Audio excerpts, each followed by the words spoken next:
Vi radite za agenciju Astra. Da, već godinu dana. Kako ste došli u agenciju? To je onako preko informatičkih zapravo mojih korijena. Išla sam puno po natjecanjima i bavila se informatikom četem, valjda sam im pala u oko, ne znam, našla sam me. Je li istina da su vas regrutirali rano s faksa? Vi ste još na fakultetu. Da, I sad ćete diplomirati. trebalo ih uskoro, da. Da li vam Astra pomaže ili vas ometa u tome?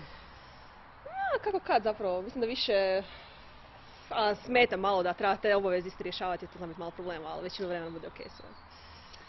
Astra sada ima novi krug regrutiranja. Dobro. Opišite nam nešto o vašem selekcijskom postupku kad ste došli u Astru. To je bilo zanimljivo zapravo, imali smo onako puno testova, fizičke, mentalne, psihičke, imala sam neke razgovore s nekim psihologom, to je isto onako bilo zanimljivo za raditi. Imali su testove inteligencije, zadatke, kako je to bilo onako 2 tjedna valjda tog svega skupa, ali većinom generički, ja bih rekla zapravo. Bilo je jako puno ljudi kad ste vi testirali. Mislim da, bilo nas je dosta. Vi inače poznajete nekoga u Astri tko radi? Ja vjerujem da, ali pošto ja ne znam baš na upper management, mislim sigurno sam da ih ima još, ali kažem da sam ja isto među boljima, pa eto, dobijem te zadatke često. Samo da ponovim, nikada niste upoznali nikoga osim te dvije agencice?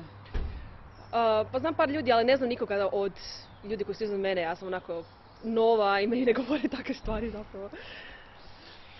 Vi radite na terenu ili ste u uredu? Da, ja sam na terenu, što su me uvjeravali kao da netko iz ureda koji je informatičar ne može na terenu, ali eto, ja sam živi dokaz da se može, zašto ne? Hvala vam puno.